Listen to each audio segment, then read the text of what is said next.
Rooms with Dr. Kevin Kilty. This segment brought to you by I-80 Towing and Automotive Services, the Benton Rusty, and Laramie Range Ford, right here in Laramie. Dr. Kilty, you had a wild close to our last segment. Are you okay? Yeah, you get a Charlie horse. You gotta keep your fluids up. In a short chair. Keep your fluids up and adjust that chair, will you? Go back to your thought in the last segment, and where were you taking us? Well, I was just talking that I got an opportunity here because there was a president of the college at LCCC who was developing chaos through that campus, and I got to the point where I couldn't stand it, so I publicly stood up in a meeting one day and quit there. And Paul Dellenbach at the time asked me if I'd like to come over to the University of Wyoming and join mechanical engineering, which I did, and I really enjoyed my 12 years in mechanical engineering. But the problems of the university now were very much like the problems of LCCC at that time, only bigger. And just as an example of one of the problems with the University of Wyoming was that when I first came here, the size of the mechanical engineering faculty was probably in the neighborhood of a dozen tenured faculty. And some other individuals like me. I was hired as what was called at Washington State University. I was called a clinical professor of practice, but at the University of Wyoming they call them academic professional lecturers. But I enjoyed that time. But during that time, through budgetary problems and other management problems, the mechanical engineering department, which had 400 undergraduates when I came here, and I don't know how many graduate students, got whittled down to the point where by the time I retired, there were only 5 or so tenure faculty left. And you'd say, well, they're being used more effectively. It's less money than to run a department that's been whittled back like that. But it turns out it wasn't whittled back in any sort of strategic way. It was just people left because they felt they felt they were unappreciated. They were originally hired as research and were forced to teach classes which they didn't like and so forth. And there wasn't budget. And so Ray Fertig, to his credit, has been trying to rebuild that department, but he's not really given enough budget to do it. And he and I have talked about this. There were faculty, I think, that would have been strategic hires had we had the budget to do it, and it just wasn't going to work out.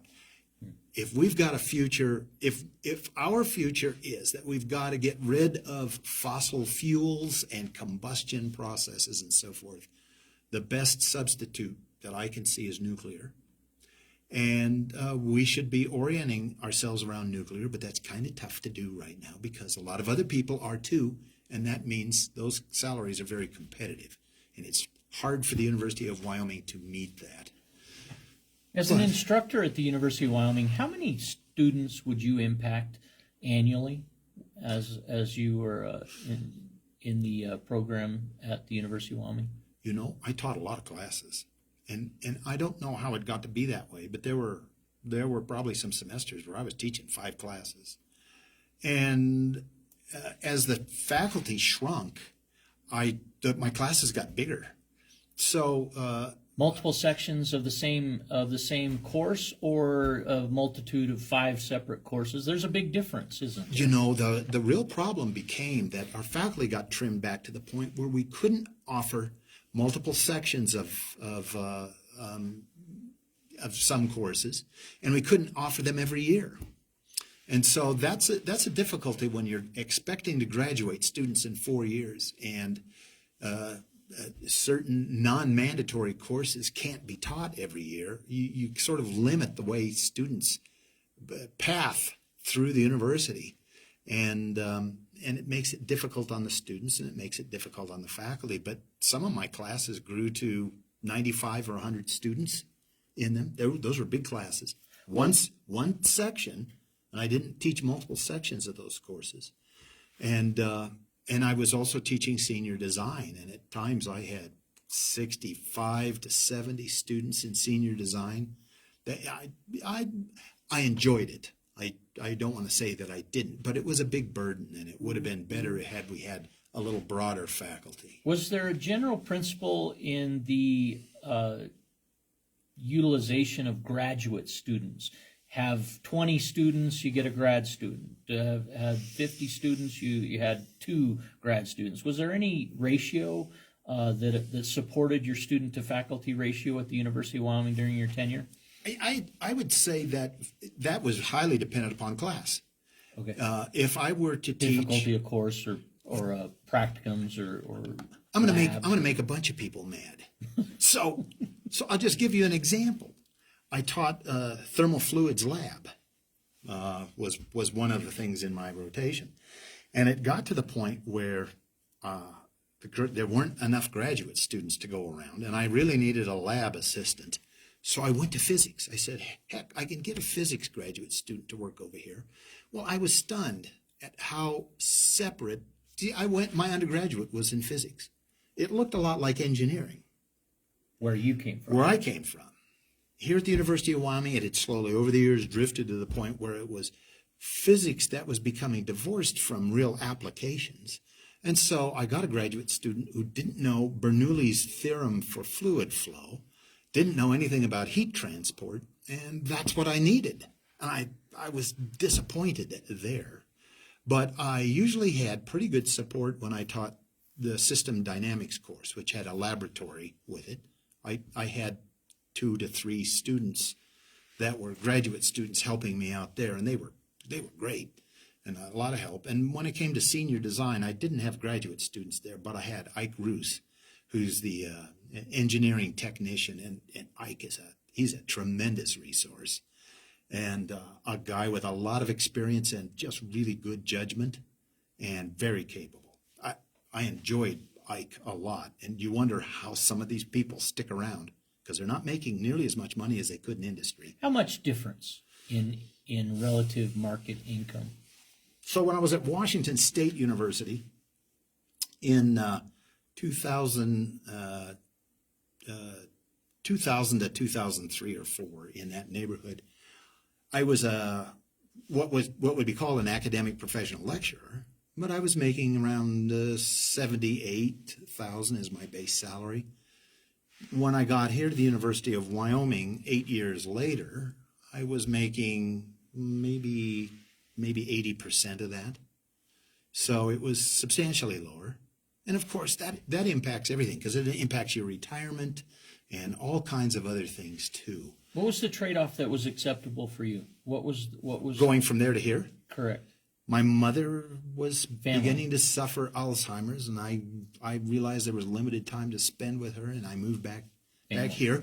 And LCCC over in Cheyenne was the job that I thought would be kind of fun to do. Mm-hmm. So I joined that, and it turned out to be not so fun, because I fought with management there until I finally got on the board and could have some influence on that management. And I think I made some real positive changes there. But the biggest change I made was hiring Joe Schaefer, who's the president over there. And Joe is a tremendous guy. I hope he stays for a long time, and he has now. But he's really capable, and he is personable, and he's everything you'd want in a college president. And then I got to the University of Wyoming, and people don't know this, but the people at the community colleges are paid better than equivalent people at the University of Wyoming. You might be the most unique individual that I could possibly ask this question to, with connections to both the University of Wyoming and Laramie County Community College Albany campus. Mm-hmm. Currently, the University of Wyoming Orr Hall, Downey Hall, and McIntyre are offline. That housing trio support is available for 1,200 beds, 1,200 each of those 3 setups. Those facilities can house 1,200 to 1,500 students. Mm-hmm. Albany County campus doesn't have student housing, as Cheyenne's Laramie County location does for LCCC. Yeah. Is the university's availability of Orr Hall and Downey Hall, just for instance, are any of those of value to consider for LCCC in terms of potential housing in Laramie, Wyoming, in your opinion? You know, I went off the board of LCCC in 2014, and because I had moved to Laramie and was Okay. teaching here, and of course, a requirement for being on the board is I had to live in Cheyenne. And 4 years of putting up with the Highway, yeah. Sherman Summit was all I could handle, and I was happy. I didn't really want to stay on the board for a long time. I didn't have ambitions in politics and whatnot. So what I did because of that connection is I convinced Joe Schaefer to move some of the engineering program in Cheyenne that was being underutilized, moved it over here to Albany County campus. That worked well for a while because there was a demand there that was connected to University of Wyoming Engineering College, where we could help students who are struggling. They could go to LCCC and at low cost to get themselves rebooted and get back into the university. And I'll tell you a success story there. A student who was in electrical engineering here was in danger of being pitched out because he was struggling with classes, came to LCCC, changed his major because he saw he was rebooted basically, came back and was a dean's scholar in mechanical engineering. So Had a reset. he had a reset, and LCCC was useful for that. Now, I think that has now kind of all fallen apart. I don't think that program is there any longer because the faculty person that I had moved over here is gone. I don't know what's become of them. So it's possible that we could make better use of that LCCC campus, but there aren't so many students there that would probably need housing.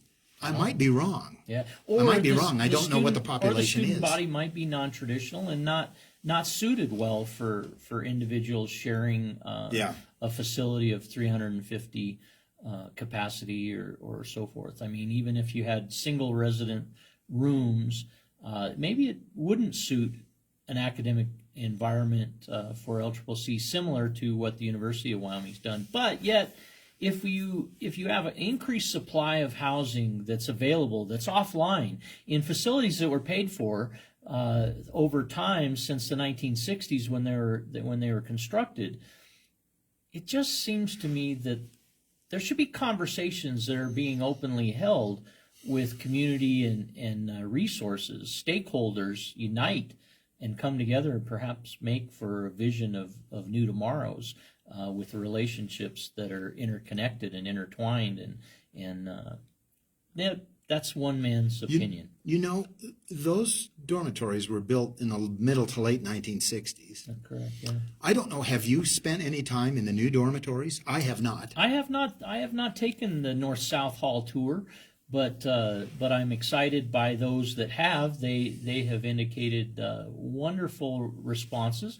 So I'm excited. I understand that their capacity is 984 in residence hall numbers. So between 3 residence halls, or Downey and McIntyre, North and South Hall do not equal the number of students that can be served in that space. However, the quality of a new facility perhaps is genuinely substantial and worthwhile. Well, it looks pretty luxurious compared to those dormitories. Looks like I've heard Hogwarts Castle coined for the facility from the exterior, but it's pretty remarkable to have new facilities in times that are so economically stressed. We build buildings, but we're looking at $40 million in cuts to support programs in this way or that way. You have been most generous with your time, Dr. Kilty. I appreciate you joining the Talk Shop once again, and I hope your return quite soon. Maybe we'll follow the Wyoming legislative actions through the next 18 days ahead, and will bring us cause to come back together again. That might be that's a good suggestion. Maybe I should pay attention to that, and I come back and talk about some things that I see there. But it's always a pleasure to be on the air with you, and I really look forward to these conversations. Remember, the Albany County Relay for Life Daffodil and Tulip program is taking pre-orders through this Friday, February 13th. Call Pam Brecken, 760-4753. And the Venmo codes and QR codes to order are on the the Talk Shop, and we appreciate you listening. Todos